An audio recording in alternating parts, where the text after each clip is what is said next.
मैं हूं धर्मवीर सिंह देओल और आप सबका इस YouTube चैनल पे बहुत बहुत स्वागत करता हूं। दोस्तों, आज की इस वीडियो में हम बात करेंगे कनाडा वीज़ा के विजिटर वीज़ा और कनाडा टूरिस्ट वीज़ा के प्रोसेसिंग टाइम और ट्रेंड के बारे में। इस वीडियो में हम डिफरेंट टॉपिक के ऊपर बात करेंगे, जैसे कि अभी जो क्राइसिस चल रहा है वो क्या है और उसका क्या आपके वीज़ा के ऊपर फ़र्क पड़ेगा। अभी जो वीज़ा प्रोसेसिंग टाइम है वो क्या है, वीज़ा का ट्रेंड कैसा है और जो वीज़ा का रिज़ल्ट है वो कैसा आ रहा है। कुछ जो क्वेश्चंस हैं उनके मैं आंसर देने की भी यहाँ पर कोशिश करूँगा, जो भी हमारे सब्सक्राइबर्स ने पूछा है। और इन केस आपके सारे के सारे डॉक्यूमेंट्स रेडी हैं और आप अपनी फ़ाइल सबमिट करने वाले हैं और कहीं ना कहीं आपके मन में कुछ डाउट्स हैं कि मैं अब मुझे सबमिट करनी चाहिए या नहीं करनी चाहिए, तो उसका आंसर भी मैं इस वीडियो में आपको देने की कोशिश करूँगा। अगर आप मेरे इस चैनल पर नए आए हैं, पहली बार आए, तो प्लीज़ इस चैनल को सब्सक्राइब करें, इस वीडियो को लाइक करें। और अगर आप हमारे थ्रू अपना प्रोसेस करवाना चाहते हैं, स्क्रीन पे नंबर विजिबल है, आप हमें कॉन्टैक्ट कर सकते हैं। तो चलिए दोस्तों, वीडियो की शुरुआत करते हैं। तो सबसे पहले हम बात कर लेते हैं कि जो भी डिप्लोमेटिक क्राइसिस चल रहा है इंडिया और कनाडा के बीच, तो जो भी हैं क्राइसिस को लेके हम यहाँ पे बात नहीं करेंगे क्योंकि वो सब कुछ पता है। हम बात करेंगे कि उसका वीज़ा के ऊपर क्या फ़र्क पड़ता है। हमने ये लास्ट ईयर भी देखा था कि जब ये क्राइसिस हुआ था, सेम सिचुएशन थी, तो वहाँ पे ज़्यादातर रिफ्यूज़ल आई थी और काफ़ी ऐसी ऐसी प्रोफाइल पे रिफ्यूज़ल आई थी जिनका कोई भी चांस नहीं था रिफ्यूज़ल आने का, क्योंकि उनके पास सारे के सारे डॉक्यूमेंट्स थे, प्रोफाइल अच्छी थी, बट उनकी रिफ्यूज़ल आ गई। बाद में चलो उन्होंने दोबारा अप्लाई किया और उनको जो वीज़ा मिल गया था। अगर इसके इम्पैक्ट की बात करें तो सीधा सीधा वीज़ा प्रोसेसिंग पे लगेगा, क्योंकि अभी क्या चीज़ है, लॉन्गर प्रोसेसिंग टाइम है, यानी कि 114 दिनों की अभी IRCC के मुताबिक प्रोसेसिंग टाइम है।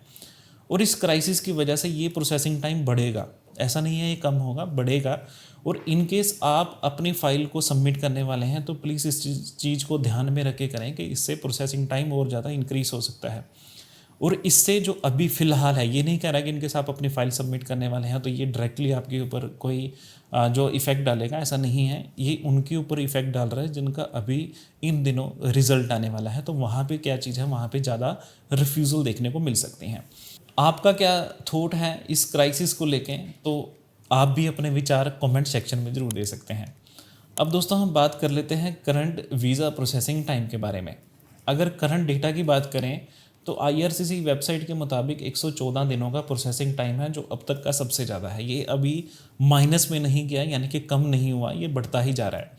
अगर एक टाइम की बात करें तो अराउंड 15 से 25 दिनों का प्रोसेसिंग टाइम भी था, जहाँ पर जो रिज़ल्ट था काफ़ी जल्दी आ रहा था।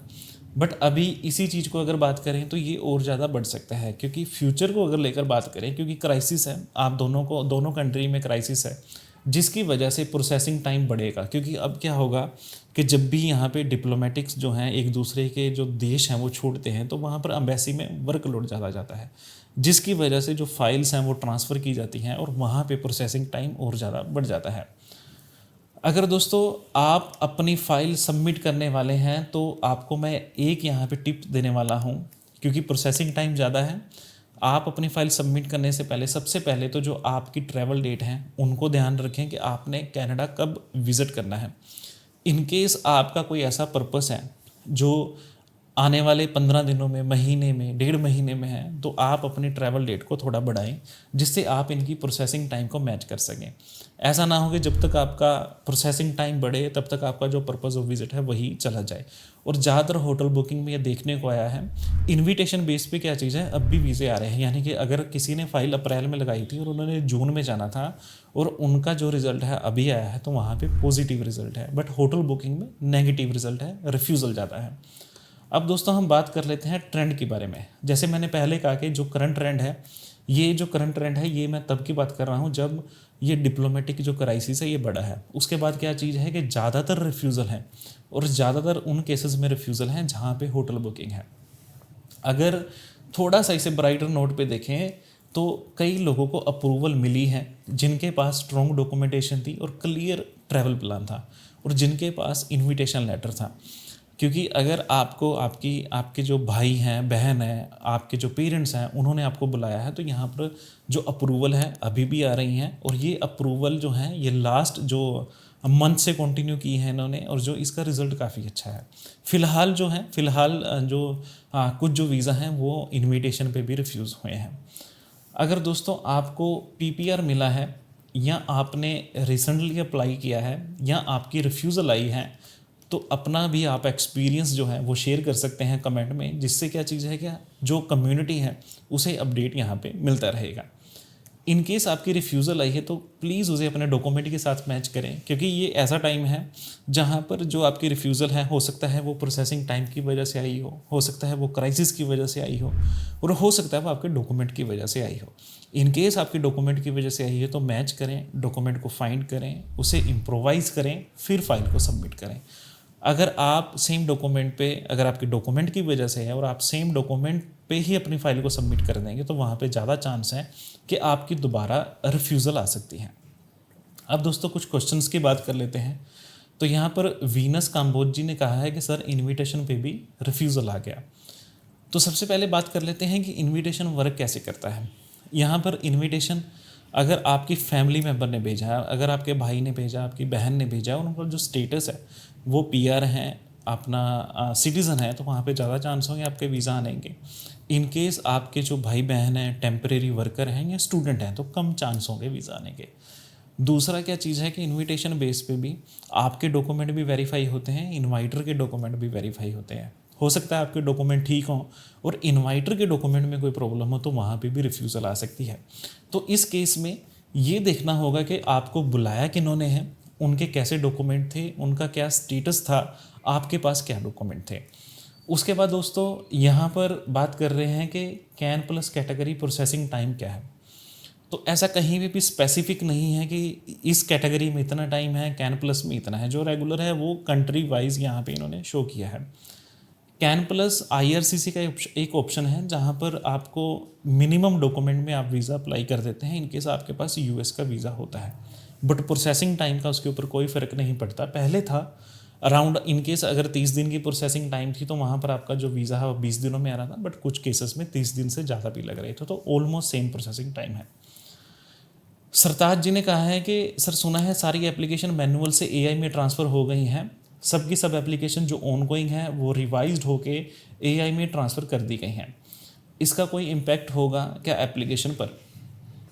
तो सरताज जी सबसे पहले तो ये है कि जो आईआरसीसी एआई बेस जो वैलिडेशन करता है, जो सिस्टम के से हेल्प लेता है आपका रिजल्ट देने में, वो चिनूक है और बाकायदा वो सॉफ्टवेयर है, वीबीए टूल है।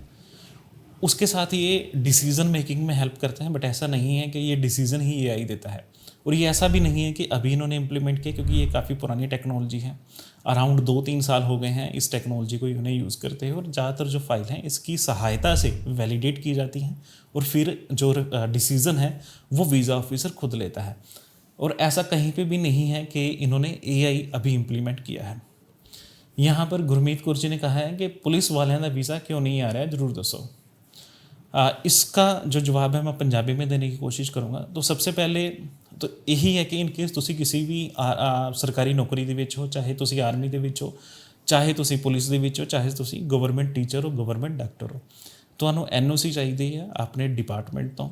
ਤੁਹਾਡੇ ਕੋਲ ਰਿਕਾਰਡ ਹੋਣਾ ਚਾਹੀਦਾ ਕਿ ਤੁਸੀਂ ਕਿੱਥੇ ਕਿੱਥੇ ਜੋਬ ਕੀਤੀ ਹੈ, ਤੁਸੀਂ ਕਿੰਨਾਂ ਦੇ ਨਾਲ ਜੋਬ ਕੀਤੀ ਹੈ, ਕਿਉਂਕਿ ਆਈਆਰਸੀਸੀ ਪਲਸ ਜਿਹੜਾ ਜੀਸੀਕੀ ਹੈ ਦੋਵਾਂ ਦੇ ਵਿੱਚ ਡਿਟੇਲਿੰਗ ਦੀ ਡਿਮਾਂਡ ਕੀਤੀ ਜਾਂਦੀ ਹੈ। ਇਸ ਤੋਂ ਇਲਾਵਾ ਤੁਹਾਡੇ ਆਪਣੇ ਡਾਕੂਮੈਂਟਸ ਹੋਣੇ ਚਾਹੀਦੇ, ਜਿਹਦੇ 'ਚ ਬੈਂਕ ਦੇ ਡਾਕੂਮੈਂਟਸ ਹੋਣੇ ਚਾਹੀਦੇ, ਤੁਹਾਡਾ ਪਰਪਸ ਕੀ ਸੀਗਾ, ਤੁਸੀਂ ਕੈਨੇਡਾ ਕਿਉਂ ਅਪਲਾਈ ਕੀਤਾ, ਤੁਸੀਂ ਕੈਨੇਡਾ ਕਿਉਂ ਜਾਣਾ ਚਾਹੁੰਦੇ ਹੋ, ਤੁਸੀਂ ਕੈਨੇਡਾ ਤੋਂ ਵਾਪਸ ਕਿਉਂ ਆਓਗੇ, ਹੈ ਨਾ। ਹਰ ਚੀਜ਼ ਦਾ ਤੁਹਾਡੇ ਕੋਲ ਜਵਾਬ ਹੋਣਾ ਚਾਹੀਦਾ। ਇਨ ਕੇਸ ਤੁਹਾਡੇ ਕੋਲ ਸਭ ਕੁਝ ਹੈ ਤੁਹਾਡਾ ਵੀਜ਼ਾ ਆ ਜਾਏਗਾ, ਕਿਉਂਕਿ ਕਿਤੇ ਵੀ ਇਹੋ ਜਿਹੀ ਕੈਟਾਗਰੀ ਨਹੀਂ ਇਹਨਾਂ ਨੇ ਮੈਂਸ਼ਨ ਕੀਤੀ ਕਿ ਇਸ ਕੈਟਾਗਰੀ ਨੂੰ ਅਸੀਂ ਵੀਜ਼ਾ ਨਹੀਂ ਦੇਵਾਂਗੇ। ਉਸ ਤੋਂ ਬਾਅਦ यहाँ पर पूछा है कि 29 April biometric spouse visit visa no update from Pakistan. तो सबसे पहले तो यही है कि हर कंट्री की अपनी प्रोसेसिंग टाइम है। इंडिया की प्रोसेसिंग टाइम कुछ और है, पाकिस्तान की प्रोसेसिंग टाइम कुछ और है। और अभी इन्होंने सिर्फ 29 अप्रैल को बायोमेट्रिक दिए थे, यानी कि इनका जो फाइल है वो मई में लगी होगी, जो प्रोसेसिंग शुरू हुई होगी। तो अभी 114 दिनों के हिसाब से, ये मैं इंडिया के हिसाब से बता रहा हूँ, तो आपका जो रिज़ल्ट है वो हो सकता है आने वाले दिनों में जल्दी आपको मिल जाए। यहाँ पर पीयूष कुमार जी पूछ रहे हैं कि सर मदर सन का कब तक वीज़ा आएगा। दोस्तों ये एक ऐसी कैटेगरी है जहाँ पर ज़्यादातर जो केसेस में क्या होता है कि अगर आपके डॉक्यूमेंट्स ठीक हैं, अगर आपके बिल्कुल जो पर्पस ऑफ विजिट है ठीक है, आपको किसी ने जो बुलाया है, उन्होंने जो इन्विटेशन दिया है वो बिल्कुल ठीक वर्क कर रहा है, तो आपका जो रिज़ल्ट है वो जल्दी आ सकता है।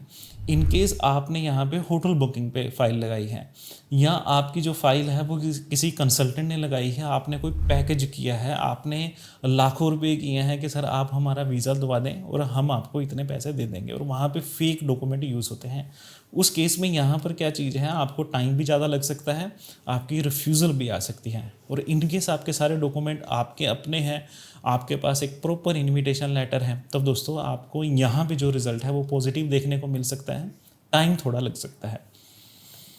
अब दोस्तों यहाँ पर कहते हैं कि sir what age group is getting visa in minor age and adult age most. तो यहाँ पे ऐसा कुछ नहीं है, क्योंकि जो हमारे वीज़ा आए हैं, अगर वीज़ा की बात करें तो हमारे पास अराउंड जो फ्रेश वीज़ा है वो 26 ईयर का भी है, उसके बाद में हमारे पास अराउंड 72 ईयर का भी वीज़ा है। मतलब ये जो एक लाइन है, मतलब अगर 26 साल का भी वीज़ा ले रहा है और 70-75 साल का भी वीज़ा ले रहा है, तो यहाँ पे एज ग्रुप मैटर नहीं करेगी, मैटर करता है आपके डॉक्यूमेंट कैसे हैं। तो ये क्वेश्चंस थे जो मुझे लगे कि मुझे इनका रिप्लाई करना चाहिए। अब दोस्तों हम बात कर लेते हैं कि फ्यूचर पर्सपेक्टिव क्या है कनाडा के टूरिस्ट और विजिटर वीज़ा का। इनकेस आपके पास सारे के सारे डॉक्यूमेंट हैं, आप अप्लाई करना चाहते हैं, तो क्या आपको अप्लाई करना चाहिए या नहीं करना चाहिए। सबसे पहले बात कर लेते हैं इन्विटेशन लेटर्स की। इनकेस आपके पास इन्विटेशन लेटर है, जैसे मैंने पहले कहा कि ज़्यादातर जो पॉजिटिव चांस आ रहे हैं वो सारे के सारे इन्विटेशन बेस पे ही आ रहे हैं। और जो होटल बुकिंग में फ़ाइल लगी थी, जो उनकी जो है ज़्यादातर रिफ्यूज़ल आ रही हैं। इनकेस आपके पास कोई रिलेटिव है तो उनसे कहें कि आप इन्विटेशन लेटर भेजें और फिर अपनी फ़ाइल को सबमिट करें। आप जब भी फाइल अपनी करें तो डॉक्यूमेंट को कंप्लीट करके करें। ऐसा ना हो कि आपका कोई ऐसा डॉक्यूमेंट रह जाए जो वीज़ा प्रोसेसिंग में या वीज़ा डिसीज़न में एक जो रिक्वायर्ड हो। तो जब भी आप अपनी फ़ाइल को सबमिट करें तो कोशिश करें कि सारे के सारे डॉक्यूमेंट, जिसमें आपका passport, Aadhaar card, PAN card, bank documents, employment documents, आपकी salary slip, leave approval, NOC, in case business करते हैं तो बिजनेस के डॉक्यूमेंट शामिल हों। पूरी की पूरी फाइल को कंप्लीट करें। 114 दिनों का प्रोसेसिंग टाइम है, उसके हिसाब से ही अपनी ट्रैवल डेट्स को यहाँ पे शो करें, जिससे कि आपके ज़्यादा चांस हो सके। इन केस आपकी पुरानी रिफ्यूज़ल है, अगर दोस्तों आपकी रिफ्यूज़ल आई है अभी, तो आपको डॉक्यूमेंट्स ज़रूर वैलिडेट करने चाहिए। अगर आप हमारे थ्रू वैलिडेट करवाना चाहते हैं तो आप हमारी जो एक सर्विस है उसे आप बाय कर सकते हैं। हम आपके डॉक्यूमेंट को चेक कर सकते हैं, जिससे हम आपको बता सकेंगे जो ये आपका जो वीज़ा है किन कारण की वजह से हुआ है।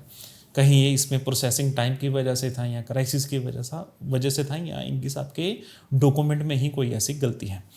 तो जब भी आपके पास इनकेस रिफ्यूज़ल आती है तो उसे जस्टिफाई करके ही दोबारा अप्लाई करें, जिससे आपके मैक्सिमम जो है वीज़ा आने के चांसेस यहाँ पे हों। तो आज की इस वीडियो में मैंने यही कोशिश की कि आपको मैं जो भी करंट सिचुएशन है, करंट ट्रेंड है, उसके बारे में आपको मैं समझा सकूं, कि जिससे आप अपनी फ़ाइल को जो है प्रोसेस कर सकें, या अपनी फ़ाइल का जो भी इनकेस आपने फ़ाइल लगाई है तो आपको रिज़ल्ट के हिसाब से आपको अपडेट मिल सके। तो मैंने अपनी तरफ से जितने भी डाउट्स थे वो मैंने क्लियर करने की कोशिश की है। इनकेस अभी भी कोई आपका क्वेश्चन है, कोई डाउट है, तो कमेंट सेक्शन में आप टाइप कर सकते हैं। मैं कोशिश करूंगा उसके ऊपर भी अगर एक वीडियो में अगर मैं आपको समझा सकूं, या आपको कमेंट बॉक्स में मैं आपको आंसर दे सकूं। अगर आप मुझसे कॉन्टैक्ट करना चाहते हैं, मुझसे बात करना चाहते हैं, या हमारे थ्रू अपना प्रोसेस करवाना चाहते हैं, स्क्रीन पे नंबर विजिबल हैं, आप हमें कॉन्टैक्ट कर सकते हैं। तो चलिए दोस्तों, आज की इस वीडियो में इतना ही। मिलते हैं अगली वीडियो में।